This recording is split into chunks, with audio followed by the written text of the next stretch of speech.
예, 오늘도 하나님 앞에서 하루를 시작하신 여러분에게 우리 하나님께서 베풀어 주시는 풍성한 은혜가 함께 하시기를 간절히 축복합니다. 아멘. 예, 오늘 말씀을 보시면요, 다윗이 여전히 광야에서 도피 생활을 하고 있을 때 사울은 끊임없이 다윗을 잡으려고 현상 수배를 걸어놓고 그것을 모든 눈 있는 백성들이 이렇게 상금을 얻으려고 현상수배범을 잡으려고 그렇게 고발을 하게 돼 있었습니다. 그래서 사람들이 이렇게 수시로 사울 왕에게 보고가 올라가는 것을 볼 수 있습니다. 그래서 그 가운데서 요나단이 한 분은 미리 그것을 알고 다윗을 만나러 가서 다윗을 만나는 것을 볼 수 있습니다. 우리 15절부터 한번 읽어보도록 하겠습니다. 읽겠습니다. 시작.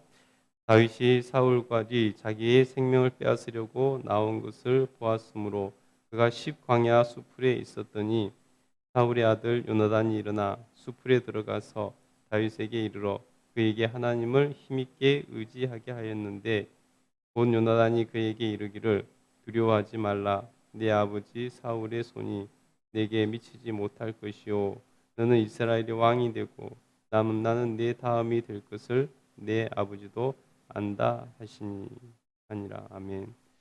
여러분 보세요. 요나단이 사랑하는 다윗을 못 잊고 일부러 광야까지 찾아가는 것을 볼 수 있습니다. 그래서 어떻게 해서 수소문해 가지고 가서 만나는 것을 볼 수 있습니다. 자기 아버지는 다윗을 죽이려고 애를 쓰는데 어, 요나단은 다윗을 찾아가서 안부를 묻고 인사를 하고 정을 나누고 하는 것을 볼 수 있습니다. 그러면서 이렇게 격려하고 있는 것을 볼 수 있습니다. 17절 다시 한번 읽어볼게요. 읽겠습니다. 시작. 곧 요나단이 그에게 이르기를 두려워하지 말라. 내 아버지 사울의 손이 내게 미치지 못할 것이요 너는 이스라엘의 왕이 되고 나는 내 다음이 될 것을 내 아버지 사울도 안다 하니라.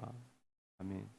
여러분 정상적으로 하면 자기가 아버지를 이어서 왕이 될 것이고 되지 못하더라도 왕이 되고자 하는 것이 사람의 욕심이고 사람의 그러한 이기적인 마음일 텐데 오늘 요나단은 일부러 광야에 숨어서 도망 다니는 다윗을 찾아가서 그를 위로하고 내가 왕이 될 것이다. 우리 아버지의 손이 너에게 미치지 못할 것이다 라고 위로하고 격려하면서 너는 왕이 되고 나는 내 다음이 될 것이다 라고 말을 하는 것을 볼 수 있습니다. 여러분 정말 대단하지 않습니까? 어, 우리가 요나단을 통해서 정말로 믿음이 무엇인가, 아, 하나님의 뜻에 우리가 어떻게 반응하고 순종해야 되는가 하는 것을 우리가 볼 수가 있다는 것입니다. 여러분 객관적으로 보면 언제 잡혀 죽어도 모르는 상황이지 않습니까? 다윗이 그렇게 왕이 지명수배를 내리고 어디 있다 하면 쫓아가고 다윗은 외국으로 도망도 못 가고 광야에서 그냥 그렇게 도망 다니면서 간간히 이렇게 근근히 목숨을 부지하고 살아가고 있는 상황인데 왕의 아들 왕자가 와가지고 너는 왕이 될 것이고 나는 네 다음이 될 것이다 라고 말을 한다는 것은 그것은 정말로 일어나기 힘든 기적 같은 일이죠. 믿음의 눈이 아니면 그것을 어, 인정할 수도 없고 받아들일 수도 없고 도저히 일어날 수 없는 일들인데 오늘 요나단은 다윗을 향해서 이렇게 말하고 있는 것을 볼 수 있습니다.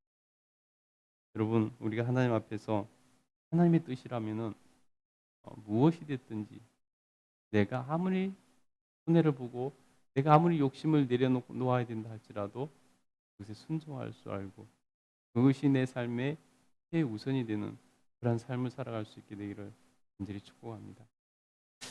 그리고 나서 두 사람이 언약을 하고 헤어지는 것을 볼 수 있습니다. 그리고 나서 이제 또 기브아 사람들이 이제 십광야 사람들이 기브아에서 사울에게 나아가서 또 다윗이 어디 있다고 이렇게 고발을 하는 것을 볼 수 있습니다. 그래서 사울이 10광야로 달려가서 어, 다윗을 찾아가는데요. 다윗도 남쪽 마온 광야로 이렇게 가 있는 것을 볼 수 있습니다. 그것을 쫓아가서 다윗을 잡으려고 하면은 다윗이 살피고 사울이 이쪽으로 오면 저쪽으로 도망가고 이 쫓고 쫓기는 그러한 형국이 벌어지고 있다는 것을 볼 수 있습니다. 근데 이번에는 굉장히 좀 위험한 것 같이 보입니다. 코앞까지 사울이 쫓아왔고 다윗은 겨우겨우 이렇게 도망가는 그러한 형상이 벌어지고 있습니다. 그런데 하나님께서는 다윗을 보호하시는 것을 볼 수 있습니다.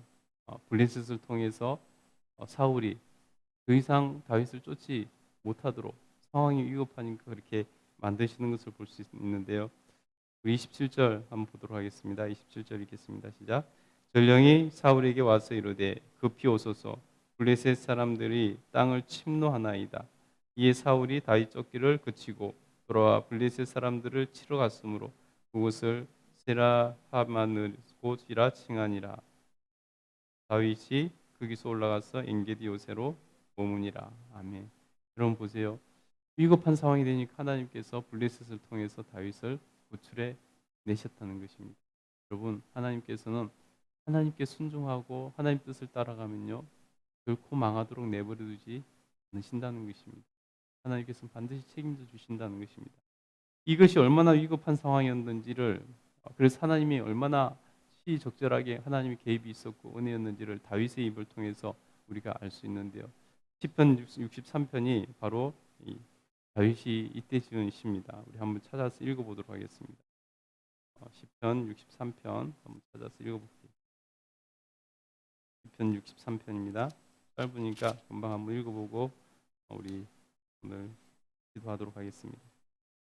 63편 다윗의 마음을 읽어보고 상황이 얼마나 위급했는지 하나님의 은혜가 얼마나 큰지를 한번 우리가 느끼면서 한번 읽어보겠습니다. 시작.